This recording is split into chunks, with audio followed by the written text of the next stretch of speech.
Okay, I'm done my wonderful snack of crackers to tide me over. We're Good. finished picks and bans here. What type of crackers? They are wheat thins. They're wonderful. Ew. I love wheat thins. Maybe it's because you're a wheat then. You wish I was a wheat thin. I don't even know what that means, but Neither do That I, insult, but bro. I'm insulted, yeah. okay. So on blue team, we have Vayne and Zyra on bot lane, Udyr in the jungle, and then Heimerdinger and Lee Sin in the solo lanes. I feel like it could be either way, like Heimerdinger mid or Lee Sin mid. Either combination would work. Bans are Kha'Zix, Evelynn, and Thresh. Evelynn is making a comeback. I think she just got tournament play or something because she is becoming quite a threat again. Her ability to stealth is just, and her lockdown is so annoying. And Kha'Zix and Thresh we've discussed previously as annoying bans. Purple team has banned out Leona, Jackson, Caitlyn. Caitlyn's an interesting choice. Caitlyn is the Mario of bot lane. She doesn't really counter anyone per se, but no one counters her either. She just pokes all day long. Jax is probably a response to last game, and Leona, we've talked about how Leona just dominates workshops all the time, so those bans are not a surprise to me. And then we have Ziggs mid, we have Wukong top, Pantheon in the jungle, and Sivir and Vel'Koz on bot lane.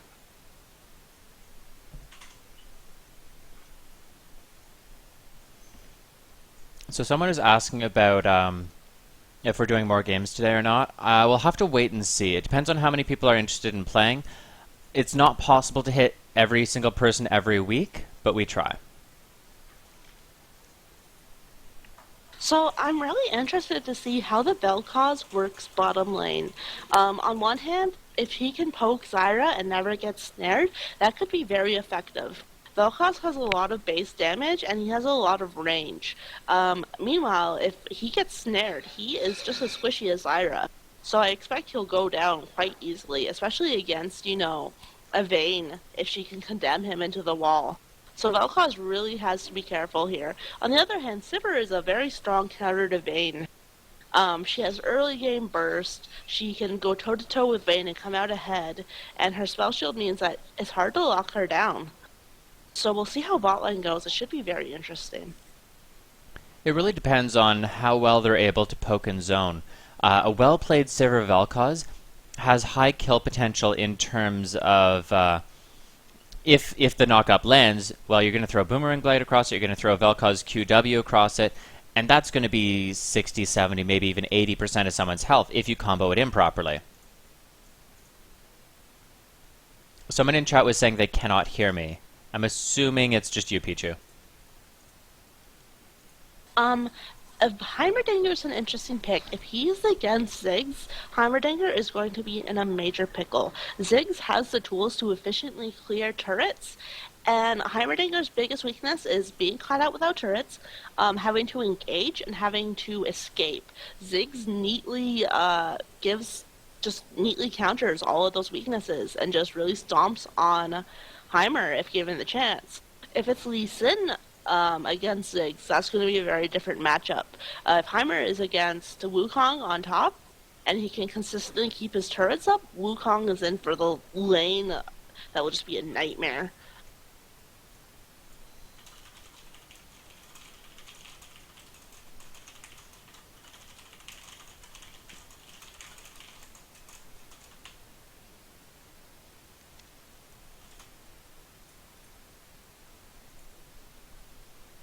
In terms of overall scaling and team fight potential, honestly, Purple Team is the one with the actual team fight, whereas Blue Team is all about setting up zone control and catching people out. Vayne is good at dueling people, but not good at dealing with more than one target jumping onto her face. So if she has Wukong and Pantheon both running at her, she has to sort of pick one and hope someone else can peel the second. Udyr kind of wants to catch people out and duel them and just sort of make them fight. And honestly, the enemy team isn't going to fall for that, I wouldn't expect. Zyra is amazing at disengage and at poking. But again, they don't have that AoE team comp for it. Honestly, they seem a little bit split focused. Heimerdinger and Zyra are going to want to sort of set up a area in which they want to fight. but the rest of the team is always about trying to catch people out and assassinate. And those are just sort of two conflicting ideas. Purple team is a lot more... they have a lot more synergy. Wukong's going to jump in, Pantheon's going to jump in, and they're going to CC and kill any squishies they find alone. In the meantime, Vel'Koz can generally peel quite well, while Silverstar throws poke across, and Ziggs throws poke across. So they have a little bit of lockdown with a lot of poke and burst. And honestly, if that's played properly, I don't know if blue team is going to have the tools to counter that. What I'm concerned about is Vel'Koz on bot lane, and that Vel'Koz is extremely squishy, and if he is caught out, if he is condemned into a wall, if he is snared, if he is slow, he is in a pickle, and Sivir does not have the tools to help him escape. That being said, if Vel'Koz positions correctly and sieges well, blue team is just going to be pelted over and over, and that's really going to bite them. My concern, though, is how are they going to engage? How are they going to stop Vel'Koz's combo? Udyr has to slowly walk up. Zyra ult, the knockup portion of it, takes a significant amount of time, and Lee Sin has to be able to get a clear shot with his Q in order to jump in and then use his ult to cancel it. They don't have anyone who can really get to Vel'Koz immediately and cancel everything out. We've talked a lot, not on workshop nights particularly, but a lot of people have gone Vel'Koz support. I think that will be a thing, and my response is always not as long as Leona, Thresh, and Annie are the Holy Trinity. Zyra does not necessarily have the tools to stop a properly played Vel'Koz.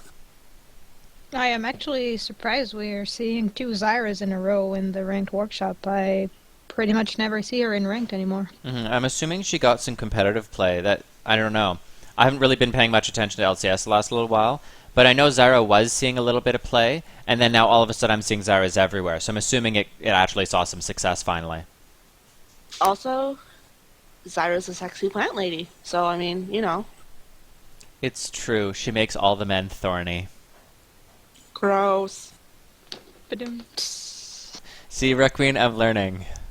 I will become master of puns someday. See, that's the victory. Like, you'll be all, see, I just outpunned you, and I'll be like, really, who won here? Who won? And then I'll go cry in a corner. So Zyra's taking a spell thief this time, as opposed to our last Zyra who went with a Toon Coin. Otherwise, we're seeing very standard starts. D-Blade on both Lee Sin and Vayne. Huntress Machete on Udyr. D-Ring on Heimerdinger. Then we're seeing Spell Thief on Vel'Koz as well as the standard starting on everyone else.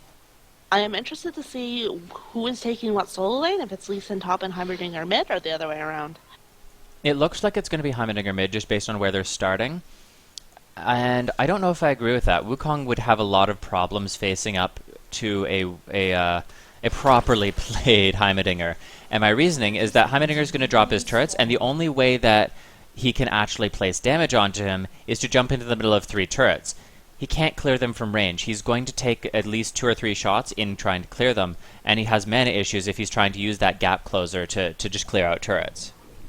Also, Ziggs counters Heimerdinger in that he can take down turrets, he has a slow, he has a disrupt. So if it's Heimerdinger versus Ziggs, I am extremely concerned for Heimerdinger. There's no reason for Ziggs to ever go in his turret range. And Ziggs has enough mana efficiency, as well as his passive, that he can just poke down turrets. Yeah, once he gets a quick chalice, he should be able to just spam those bombs out and clear out any turrets being placed. Also, someone was asking in chat, sort of commenting on it, you mentioned Annie support. Annie support isn't really a thing anymore. It's now Morgana support, who is just ridiculous. Essentially, Annie's support was a ranged Leona. That's why she came into prominence. They hit a bunch of her stats. They kind of like love tap nerfed her a little. But really, Morgana came into vogue as an anti-Leona Thresh. And Morgana counters Annie even more because Annie telegraphs all of her spells. So Morgana would just spell shield and laugh. And so Annie fell out of vogue while Thresh and Leona are still very strong. And we are starting to see some poke lanes come back into play. I know Karma has seen some significant play. Ooh, good knock-up coming in from Vel'Koz. I'm actually surprised they started knock-up rather than Q. That's going to reduce their poke potential. And Sivir taking a lot of unnecessary damage here. The thing with Vel'Koz is that he is not a support in the... Well, we talk a lot about how you can totally take Lulu into the jungle and clear. That does not make Lulu a jungler. In the same vein, you can take Vel'Koz into bot lane. That does not make Vel'Koz a support. I'm looking at Udyr here. He took a lot of time going around the red buff and placing the ward in the bush while he could have just done it through the wall. I don't know if he knows that it reaches, but that's something he needs to learn as a jungler. He is losing a lot of time. On top lane, we're seeing Lee Sin is really pushed. He's at half health. He is Lee Sin, but they did nerf his ability to ward jump, and he has absolutely no vision. So Pantheon is going to swing around, and if Pantheon and Wukong play their cards right, that is going to be a... Stun goes out, Wukong flashes. Both flashes go down on top. Ignite is ticking away. I don't believe it will get the kill, though. No, it does not. So Wukong actually failed that engage because he used his E and didn't Q in time. He tried to get an auto attack before the Q, so Lee Sin was able to flash before that second hit connected. The extra Q would have been enough because it would have done about, I think it's about 80-ish damage. Yeah, after armor, it's probably going to be about 80, 90 damage onto him, as well as shredding the armor for the final Q coming out from Pantheon. It's also worth noting that once targets are low health, Pantheon automatically crits. So it definitely would have been able to pick up that Lee Sin if that was just played a little bit more smoothly in how he executed his combo. Down on bot lane, it's pretty even. Vayne is about 4 CS ahead. The problem is, with Sivir against Vayne, if you go even, you lose. Now, they actually did make Sivir waste her heal early. And I'm not sure if she went back. I'm assuming not, or she'd be further behind in CS. But they're just having a lot of problems staying in this lane. I apologize, the sound in this game is way too loud. There we go. Sivir doesn't need to out-farm Vayne. Sivir needs to crush Vayne. Sivir needs to come out of lane just with many, many kills. If she goes even, her team is in big trouble. Another misplay bot. Very good flash from Vel'Koz, actually. He was going to get condemned into the wall, flashed out, and got condemned into the nothing. That was pretty good. There was actually two misplays there, though. First of all, he walked up to the wall versus a Vayne who was in range to condemn. So that was his first misplay. The second misplay was Vayne not abusing it. She could have condemned immediately and gotten the kill. The flash was good, but the flash and heal should not have been necessary, just because he's the one who put himself in that position to start with. That is true. So purple team is forced out of bot lane, giving Vayne a lot of time to free farm, but we're seeing Pantheon swing down. They do see him coming. Vayne tumbles to safety, but Zyra is pretty vulnerable. I wish Pantheon there, he sort of wanted Vayne. He wanted Vayne real bad, while Zyra was a very easy target, and he sort of danced around. He really wanted to go on Vayne, and he got on Zyra way too late. If he had adjusted his plan, jumped on Zyra immediately, he would have gotten a kill. Instead, instead of getting on Zyra, he was like, I really want to kill Vayne. And he ended up getting nothing. You know what they say, a support in the hand is worth an ADC in the bush. Now, also worth pointing out, though... They say that. Well, Red Queen does. She says a lot of things. Zyra flashed for no reason there. There was no chance of him picking up that kill. He'd already used his jump. Vayne condemned it away perfectly. And then after that, all that he had left, he'd already used his... I think it's...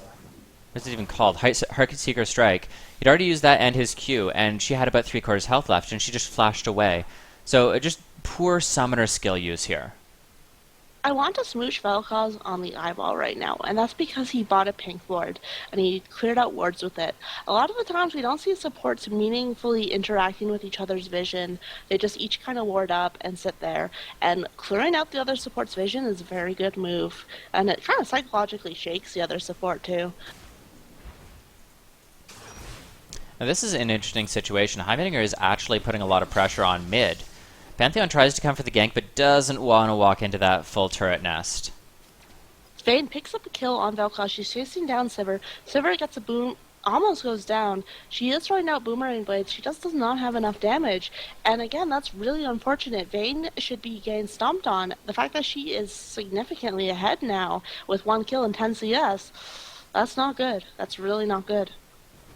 Now, also, the pink ward that was placed and you commented on, well, I like them removing wards and placing early pinks. That's not a good place for a pink. They're just going to clear it the second you're forced out of lane or you go by. Generally, pink wards go where it's safe to keep them. I believe the isolated bush next to the left of Dragon is a very popular place to pink. Yes. Yeah, that's one of the most popular ones to place an aggressive pink. Zyra landing a very good plant and seed down. Unfortunately, Pantheon is swinging around. Excellent condemn from Vayne, pushing him out, but Zyra is so delicate, she just goes down regardless.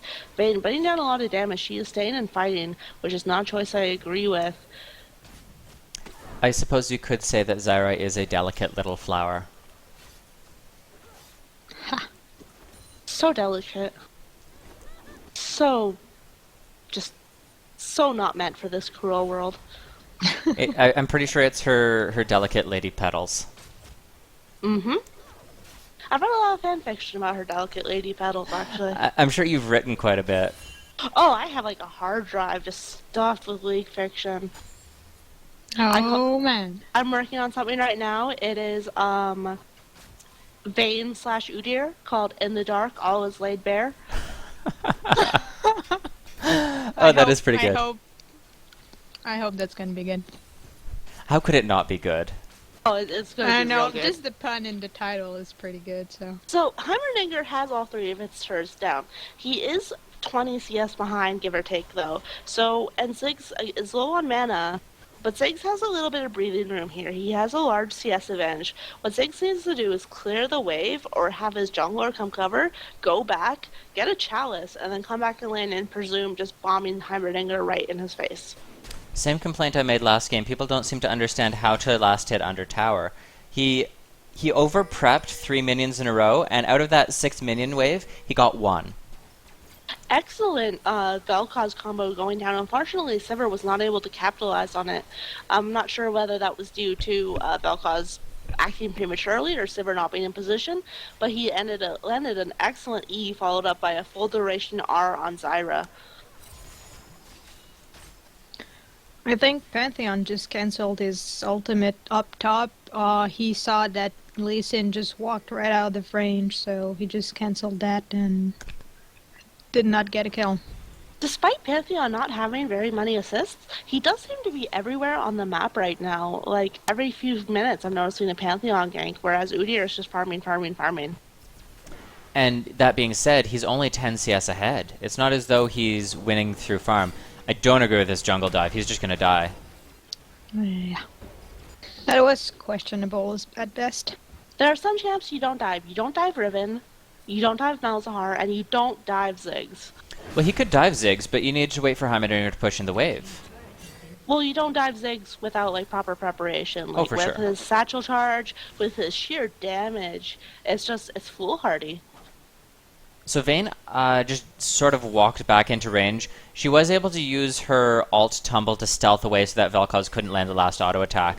But that shouldn't have been necessary. She just a little bit of mispositioning coming in here.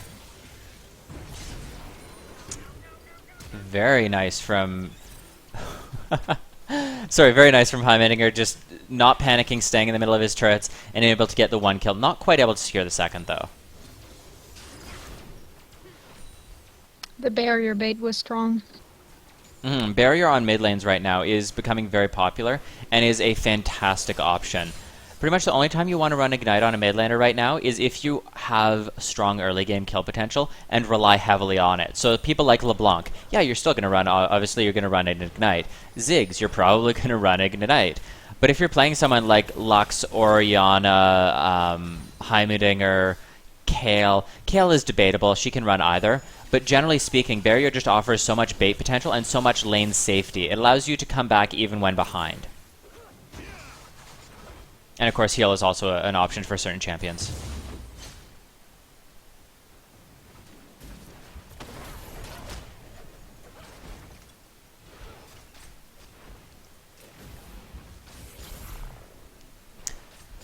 We see Udyr trying to go in on this Pantheon here. And unfortunately, every time I look at what Udyr is doing here, it's not that he's doing anything totally incorrectly, it's just that he's not where he needs to be on the map. He's trying so hard to duel this Pantheon, and he's just going to get collapsed on. He's not getting too far ahead in farm, really. He's not taking objectives. He's not landing ganks. So he needs to work on his map awareness and figure out, okay, where do I need to be right now? What can I set up on this map? Right, Udyr, I don't think it's necessarily a very good champion to farm, especially when he has bear stance and so on. His lockdown and single target DPS potential just seems wasted if you're just farming the jungle all day. And he's just sort of sitting here in this bush. I don't understand what he's trying to set up. Vel'Koz trying another alt bot lane. Not actually landing any damage, though. Just goes right between them.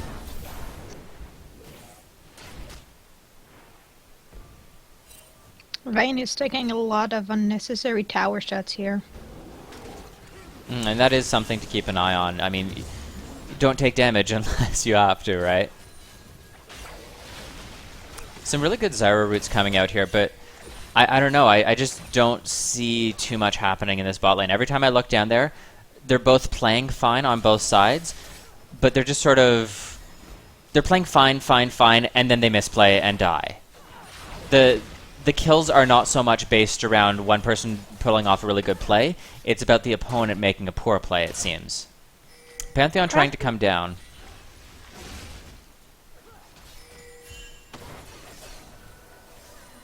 The heal coming in, actually giving a very nice speed boost here, just to make sure that they're not going to get caught out by Pantheon.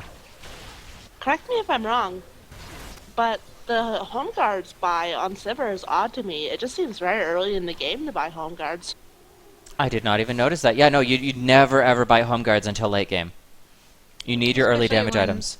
Especially when outer towers are still up, you don't need home guard. Home guard is used when they're on your inhibitor, essentially. And they buffed all the other boot enchants. I feel like if she really wanted mobility, she could have gone with the green boot enchant. But that's just it. You don't go boot enchant this early. It's just not a gold efficient item. Especially when she doesn't have a BS sword. Yeah, she's not going to be able to win any of these fights now, just because she's not itemizing for damage. And honestly, that's what we're seeing here.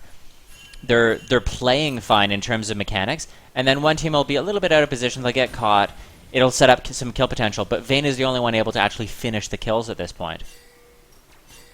Vel'Koz is also pretty behind on his build. Right now he only has the Frost Queen's Claim and a Biscuit.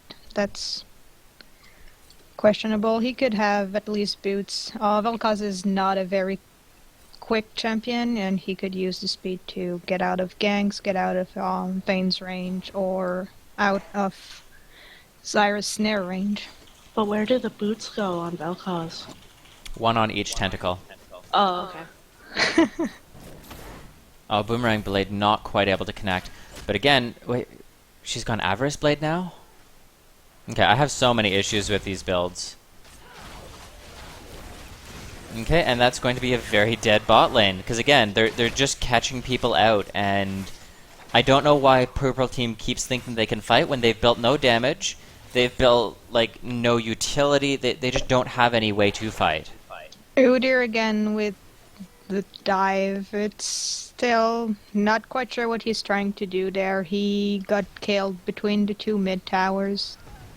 Not sure about that positioning. Pantheon chasing down Vayne. Vayne tumbles, which isn't enough, and Pantheon's chasing her down, drops a Heartseeker Strike, and just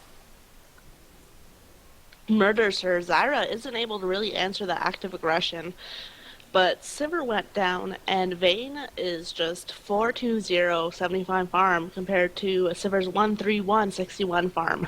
So that's really going to be problematic for Purple Team late game. I want to shift focus a little bit back towards top lane here.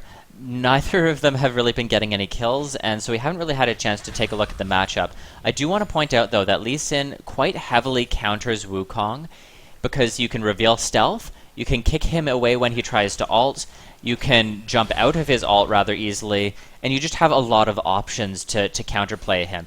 Instead, though, this Lee Sin tends to just sort of be pushing into tower and leaving. I'm not sure if he's taking white in that time, but he's building up a good farm lead, but he's not really building any kill potential for him. And Lee Sin has such a strong early game with a relatively odd transition to sort of initiation tank bruiser late game. I mean, you do have options. You can build damage, and you can definitely sort of play him as an assassin late game, but his effectiveness as an assassin drastically decreases the longer the game runs. Right, I feel as though it's a similar situation to top as it is on bottom, where it's not enough to go even. You have to come out ahead, far, far ahead, or you've effectively lost. Mm-hmm. Now, I do like his decision to go take jungle camps when the wave's pushed in like that. He doesn't lose that much farm. It sets him very far ahead in CS and gold, but you're not actually shutting down Wukong, you're just getting slightly ahead of him.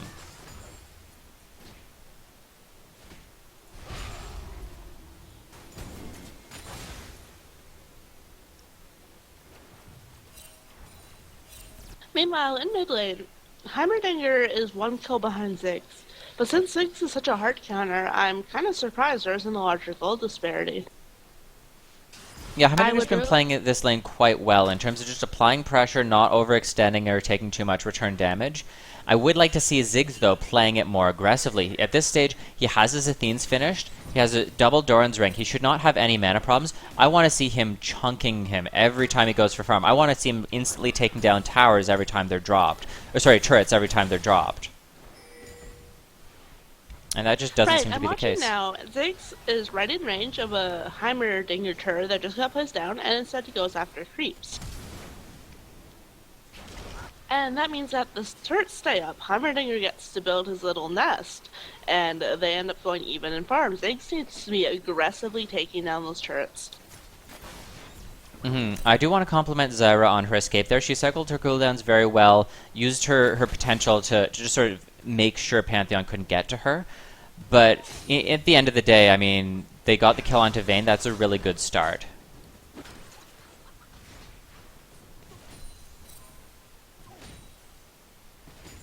Focusing on jungle a little, we're still seeing Pantheon actively ganking and just really trying to apply map pressure. He isn't always successful, but he's making a solid effort. Meanwhile, Udyr's continuing to farm. He has his Feral Flare, but he's again only 10 CS up. I actually dislike the use of Ziggs alt bottom. When, if you take a look here, he's still ignoring these turrets. He could land a quick Q alt and it would kill Heimerdinger. So if I were him, I probably would have saved that alt.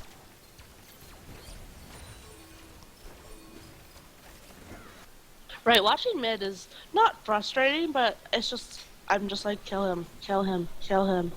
Ziggs has so many options to kill him in this lane, and he's just not using it.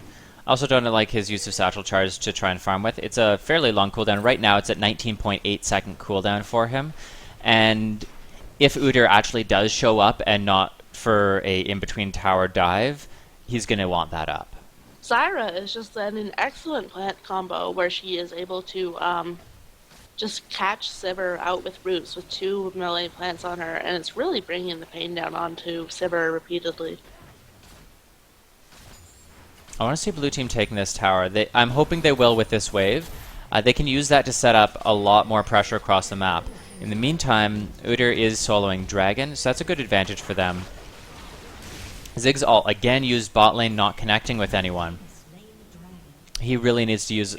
He needs to work on how he's using his ult. The only time you use it on other lanes is if you know they're going to get a kill already, and you are like 90% sure that your ult's going to connect. Like honestly, if I were Ziggs, I would be using it only as a greed kill steal mechanic, or an assist steal mechanic. Okay, so Udyr flashes before his bear stance is up. I just really have so many issues with his gameplay here, and I'm not sure if it's him not knowing the champion or what. Wukong alting in top lane. He is out of mana though. The Q does not connect from Lee Sin, so I would expect this to be a very dead Lee. Okay, that was a sloppy fight from Wukong. He could have ended it faster, or Lee Sin could have ended it faster. It just boiled down to him missing the Q and then staying to fight.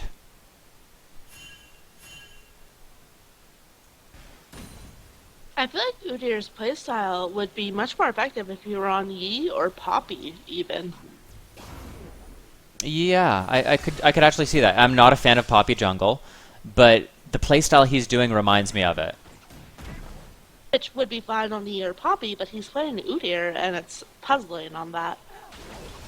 I think he's trying to show maximum disrespect, and a very nice combo there. Zyra landing the quick root, and Heimerdinger able to clean it up with his rockets. That just boils down to the warding that they've placed earlier. And that's something to keep in mind. Wards equals kills. It's not a, oh, GG, I have to support now. No, you are influencing the outcome of the game drastically just by having that vision down. Heimerdinger caught out. Pantheon stuns him, but Ziggs just, I feel like Ziggs misplayed that majorly, up to missing the ult. That should have been a dead Heimer. Sever seems to really need to work on her shield timing. She seems to always pop it after the spells have gone through. That's something the player is going to have to work on if they plan on playing Sever a little bit more.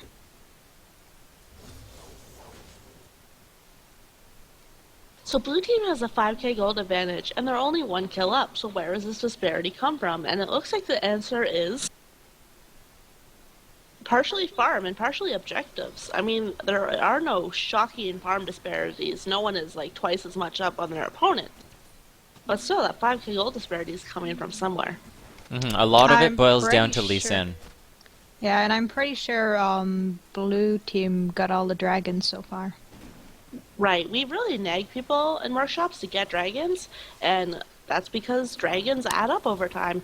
Think about it this way. If you take a tower, you get gold, and that's fine, but that tower's dead for the rest of the game. If you get dragon, you can take dragon again in 6 minutes, and again in 6 minutes. Dragon should be a really high priority, because it's a endless source of gold. Wukong landing a really good alt engage. The Hourglass is not finished yet by Heimerdinger, so he's not able to really do anything there.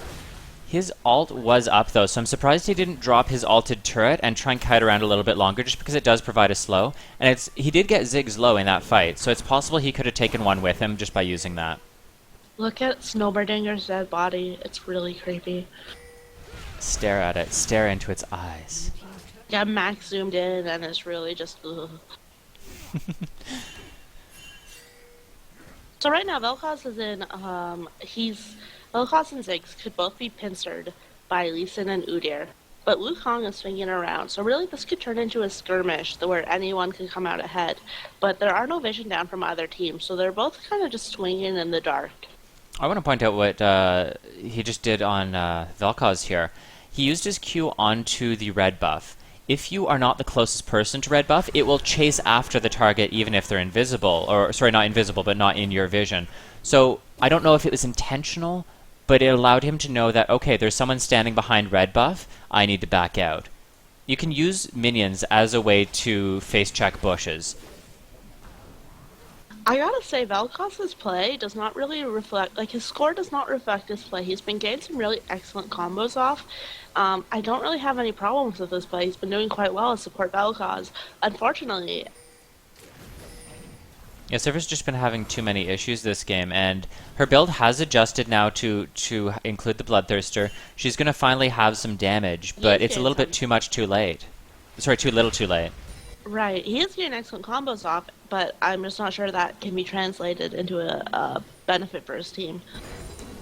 Ooh, purple team all roaming top. Well, there's 3 or 4 mid pushing down a tower. Yes, you want to get kills, and collapsing on Lee Sin might be a good thing, but it doesn't take 4 people to do that. Here we're seeing the real weakness in Vel'Koz's ult, where if you miss, you basically wasted it because the swing time is so low. And against a very hyper-mobile champion like Lee Sin... Very close to killing everyone there.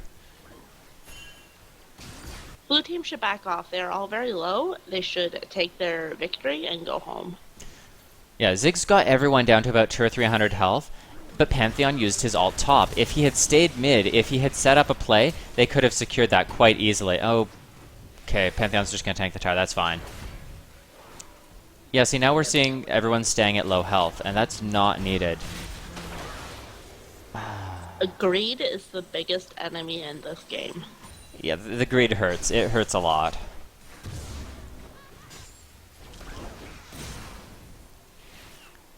Karthus, press R. Oh my god, I am so sad about the Karthus view just because there will be 2 Karthuses in every game forever. I know. But the fabric, it's just so flowy. Okay. I'm not really a fabric expert. I believe you. No, I saw the little teaser and I was just like, oh my god, he has animated fabric. I'm so happy. Good pickup from purple team. Sadly for them, Udyr put a ward down just at the right time to get the timer. Purple team is closing the gap. You talked a lot during Champion Select about how purple team just has a more cohesive team comp for team fighting, and I think we're really seeing that come out right now. A 5k gold gap has turned into about 2k. They're definitely making a comeback. It's just how well can they play this? Like here's Sivir. Oh, she's wasting her spell shield on nothing, and a little bit caught out. Lee Sin, the Q connects, and able to kick them right through. See, now Udyr is caught out, and this is what we've been seeing throughout the laning phase, where he keeps trying to go in on fights that he cannot win. In the meantime, Heimerdinger pushing up mid. They're not going to get that turret, I don't think. No, they are actually going to, because there's a second wave going to arrive. Heimerdinger, not sure what he is doing here in terms of... I feel like he's looking for a kill. When he could have gone, he could have shoved mid in, got the tower down a little faster. He could be, I don't know, he's just kind of wandering around hoping to catch a purple team member out, which is not a very sound tactical strategy. I could be wrong. I think his thought process was that he had already taken the mid tower, and he didn't have anywhere else he needed to be at that point. So he was saying, oh, I'll go group with my team. But there wasn't anything for him there either. Like, at that point, just go spend. Generally, you should be asking what your end game is with what you're doing. I'm walking in their jungle. What is my end game? Is it to steal buffs? Is it to get farm? Is it to catch anyone out? Good pickup on Vayne there, and that just boils down to how much better of a duelist she is than a Sivir come mid to late game. Good flash from Zyra. That wall can be tricky. I've definitely failed a few flashes there myself in the past. Also, it's important to know that any plan that centers around your enemy playing badly is not a good plan. I mean, if you're in bronze, that's something you can tend to rely on, but then when you leave bronze, you'll be like, I don't get it, why aren't they wandering around in their jungle? And the higher elo you go, the less stupid positioning you'll see like that. That's not to say it won't happen, but if you watch a lot of high elo games, you'll see chat being like, GG, you could have saved that, or whatever. It's like, yeah, but that would mean walking through unwarded jungle, and why would anyone be dumb enough to do that? It's just going to be a suicide, and then we throw the game rather than losing a tower, a dragon, or whatever. And people don't seem to understand that you kind of have to expect your opponents to be good at some point or another.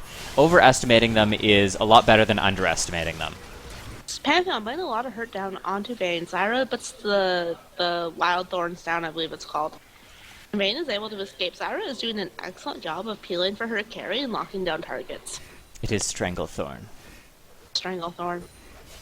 Exactly. Close enough. So we see Athene's and Hourglass finished up on Heimerdinger. It looks like he's probably... I'm not sure what that finished codex is going into. It could be a DFG, it could be a Morellonomicon. Either would be a decent option. If he wants 40% CDR and doesn't have CDR in his masteries or runes, then that should be fine, but I don't know, it just seems a little odd pickup. I would be thinking of Void Staff around now. It would be interesting to see if he's turning it into a Will of the Ancients so he can siege more effectively. I don't think that's it, but I'm wondering whether that would be at all viable. I don't believe that turrets proc spell vamp. Oh, well then never mind. Because I know they don't do Rylai's. I asked about that originally, being like, guys, wouldn't that be amazing? And they're like, yeah, but that's why it's not allowed. But then again, they allow Zyra's plants to proc it. It's plant favoritism. Yep. So Udyr, again, always up in their face, and it's not as though he's doing a quote-unquote bad job, but he needs to be repositioning a little bit more effectively. Very good juke coming up from Heimerdinger, I just gotta say. Does Banner of Command build out of Fiendish Codex? Oh, bad positioning for Vel'Koz's ultimate right there. He just stopped moving and got collapsed on.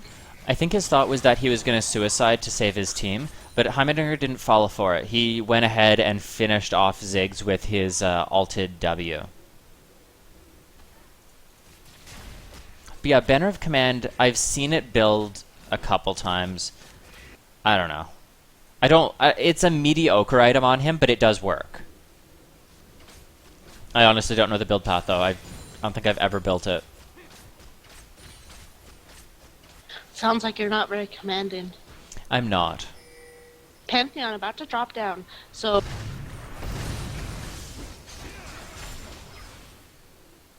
Rocket's not quite connecting, but not needed. He's just going to drop some turrets as he walks away, and that is a very safe Vayne. Dragon is back up in about 45 seconds. I'm interested to see if anyone has a timer on it. Vayne's walking that way, so she might have. I'm really Both not teams are liking supposed to have timer on it. the home guards on Sivir are just seeming more and more like a poor choice. Like, I do not think they have really benefited her at all since we noticed that she got them. And since they're about 500 gold, I mean... Yeah, there's a very manly Vayne. You don't want to be caught out like that. And if you don't have the vision to know you won't be caught out, then that's a bad play. Lee Sin split pushing top. It doesn't look like anyone is moving to oppose him quite at the moment. It looks like Vel'Koz and Pantheon are going to go. That's actually a really good pairing, because Pantheon can land a guaranteed stun. Vel'Koz can follow that with his own combo. Unfortunately, though, Pantheon just doesn't have the mana to actually force a fight here. Sivir tries to get a little split push down, but not going to be able to do much versus a Heimerdinger. And it looks like... No, they're just clearing Baron. I was going to say... Again, what was Sivir's endgame being in their jungle? Was it to steal red? I don't think that was really worth it at all. And you have to expect that the jungle will be warded on both sides. If you're not relatively confident that there are no wards, then what is your purpose in being there? Pantheon just smited one of Zyra's plant right now. I'm not sure that was a good choice considering Dragon was up at the time. He probably should have saved it. As a spectator, I'm noticing a definite pattern. Whenever they are team fighting or purple team is moving together as a group, they really close the gold gap. Whenever they're running around like chickens with their heads cut off and engaging one by one or skirmishing in the jungle, blue team gets a lead. And that's the sort of thing you don't notice when you're in the game yourself, as you don't see gold totals. But hopefully looking back, they'll see that pattern and be like, maybe that's something that should inform how I play. And just based on their team comp, that's the only way they're going to make this work. There's a very good Wukong ult, but he is going to get taken down. The Pantheon ult was a little bit too late. I would have liked to see some better communication between them, saying like, hey, this is the play we want to do. Can the rest of you get in position for it? As the Ziggs ult, again, taking people so low but not able to finish them off. I would have liked to seen a Void Staff coming out. Lichbane is fine on Ziggs, but honestly, if you don't have that magic pen, you're not going to be able to do much. A quick note, Vel'Koz was swinging his laser around to try to hit as many people on the enemy team as you can. I prefer, personally, to keep the laser on one target so that it continues to apply and explode passive stacks. Yeah, I would say always focus a key target or targets. Swinging the laser around really cuts down on its effectiveness, as the passive stacking and exploding is the real source of laser damage.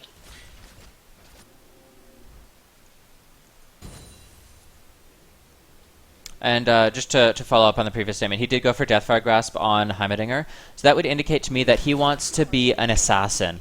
The playstyle that you use for that is essentially, if you land your stun grenade, you immediately DFG Alt W. You're actually not going for a rocket build. Sorry, you're going for a rocket build, not a turret build.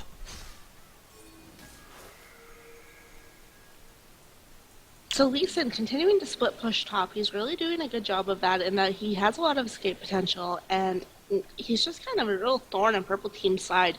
And we discussed earlier how Purple Team really needs to be team fighting as a team, and Lee Sin is doing everything he can to prevent that. He's like, look at me, I'm taking our tower, look at me. And purple team's like, we better stop him. And that is exactly what blue team wants. And that bush bait for Vel'Koz was absolutely perfect. We saw purple team trying to group up and collapse on him top. They were not organized in the way that they did so, and I would have liked to see the rest of blue team setting something up in a separate lane while that was going on.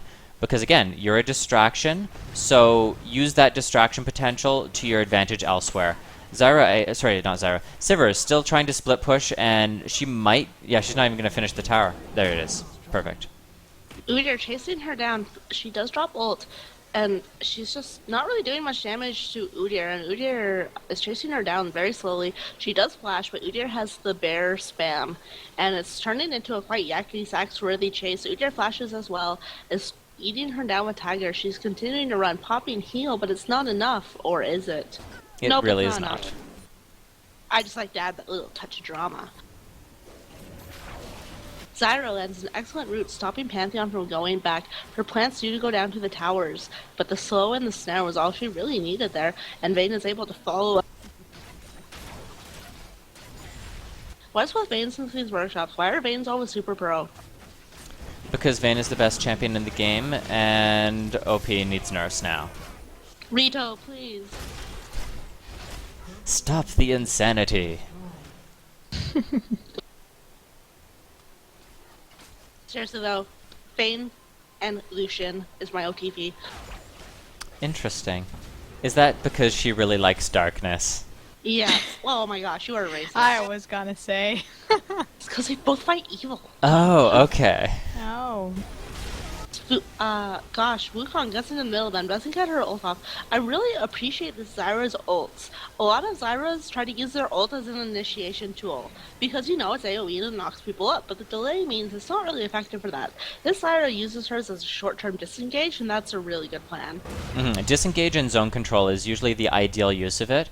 I know back in the old-timey days, when Gambit was a little bit more innovative, I should say. They were running a lot of Ashe Zyra, because that's just it, you can never engage onto them. They might not have the best damage in the game, but they can initiate, they can disengage, and they're just so self-sufficient.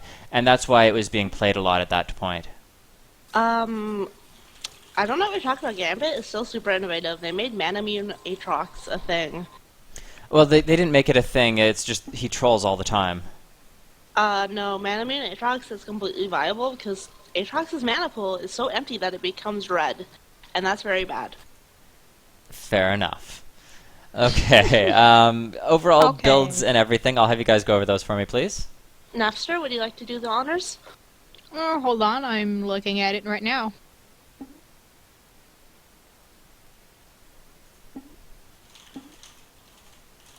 Alright, so I see that the Zyra on the blue team, sorry, was trying to go for Zonia's Hourglass. I am not sure that was really needed.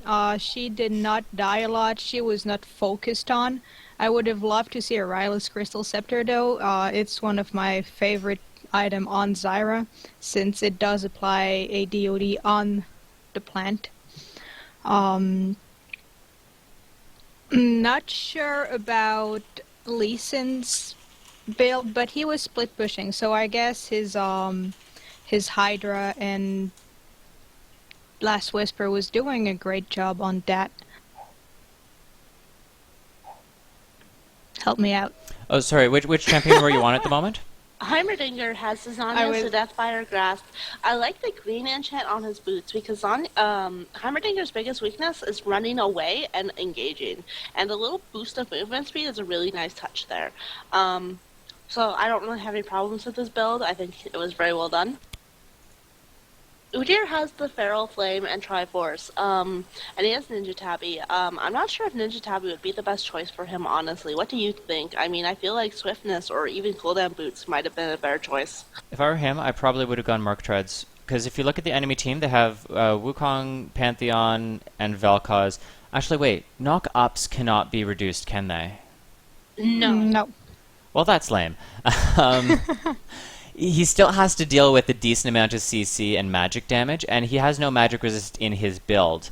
It wouldn't be the absolute best item ever, but it could have been a more viable option, because if you think about it, Wukong is not a heavy auto attacker. He's more of a combo champion. He's going to use a couple auto attacks weaved between his skills, and therefore the Ninja Tabi is going to be sort of half wasted. Sivir was not a target that was needing to be worried about, and Pantheon, again, is an AD caster. So I'm not sure who the Ninja Tabi were intended to counter. So that's why I would suggest the Merc Treads. Alternatively, Boots 3 would have worked, because a lot of the CC coming out from the enemy team was slows. You have the Vel'Koz Q, you have the Ziggs Minefield, you have the Wukong clone. There's a decent number of slows that could be affecting him and stopping him from getting into range. So it's something for him to consider at least. We had a lot of issues with his playstyle, though. We commented on them throughout the game, and hopefully he'll work on that over time. I don't actually like the Vayne's build. It's a lot of lifesteal. It has a lot of damage, but honestly, I think it's just a little bit overkill in lifesteal. No such thing as overkill?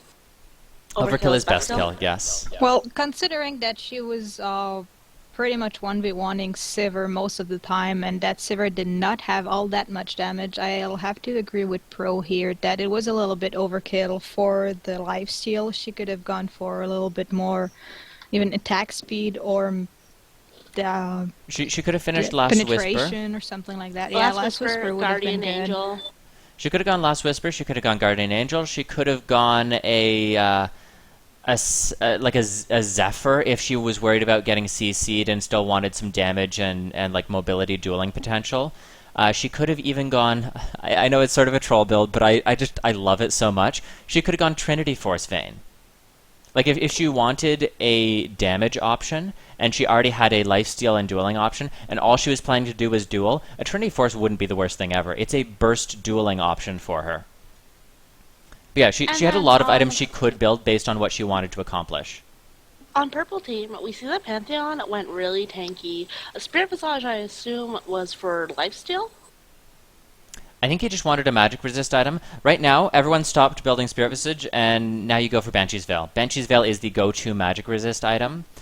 And currently, people are still stuck up on Randuin's. I'm looking to see Thornmail and Frozen Heart. I'm expecting to see those two come back a little bit, because Spirit Visage lost 10% of its CDR. So therefore, all of a sudden, with the prevalence of auto-attacking junglers and AD mids and everything, having that, oh my god, I can never think of his name. Builds out a Glacial Shroud. Iceborne Gauntlet? No.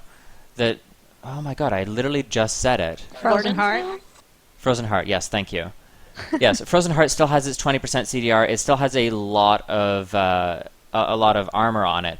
So now that you're not getting the 20% CDR from Visage, and you're building Banshee's Veil, I expect to see it built a little bit more often. And again, with all the auto-attacking junglers, auto-attacking mids, if you're versus a full AD team, Thornmail is highly undervalued. As for Wukong, his build's very aggressive, except for the Randuins, but I think it worked out quite well for him. I would have liked to see a little bit more tankiness. I don't think the Brutalizer was necessarily the right choice. Brutalizer would be good if he was able to finish it into a Black Cleaver. And I think the Hydra was the right choice for offensive items. Yeah, Hydra is very, very strong on Wukong because it offers him amazing wave clear that doesn't cost mana, and by default his E is his only wave clear, but it's also his gap closer. As for Ziggs, I'm not a fan of the Lichbane, and I'm not a fan of Deathcap. I think Void Staff would have been a more effective item, and possibly Azania's as well. Deathcap is just not very gold efficient in terms of stacking AP anymore, and Lichbane, I believe Pro discussed the cons of Lichbane during the game. In this matchup, Deathcap is actually a good option. Deathcap is good if you are damage, but you need a Void Staff in order to keep it relevant. So if I were him, I would have gone Athene's Deathcap, then Void Staff, then Hourglass. Good to know. As for Sivir, we discussed Sivir's build a whole lot. Yeah, she had some issues in playstyle as well as builds. As for Vel'Koz, I like the Sightstone. I like the Ruby Sightstone because he did need the defenses. Frost Queen's Claim, I think Ancient Coin does have a better active, but that might have been redundant with Sivir ulti. And I do like the choice to go for M-Pen. that is the right choice on Vel'Koz because his base damage is so high and his ratios are so low. Raptor, we already commented on the Spirit Visage on Pantheon. I'm assuming he just wanted a Magic Resist item. If he did, he should have gone for Banshee's Veil. But yeah, I think that's going to be it for today, guys. I am coming down with a cold a little bit, and I stream all day tomorrow, so I'm going to call it early. We did our 3 games today. I apologize for ending early, but I want to thank both of you, Naf and Requeen, for helping us shoutcast, and to all of the amazing people who tuned in to view today, as well as our new top donator, Goons, who donated $25 to help keep the stream going and allow us to do more giveaways. I am streaming all day tomorrow. We have our viewer milestones open throughout the week. And hopefully we'll be able to see some of you guys then. Oh, thank you, bro, for inviting me to Shoutcast, even if it was a mistake. Not a problem. I'm glad I had the opportunity to do it. Sometimes the best takes really work out. That's what my mom said once. Oh, now I'm sad. Oh, that's sad. You guys have no appreciation for dark humor. It's true. We just go for very, very offensive humor instead. Anyways, I'll see you guys later, and thank you very, very much. Later.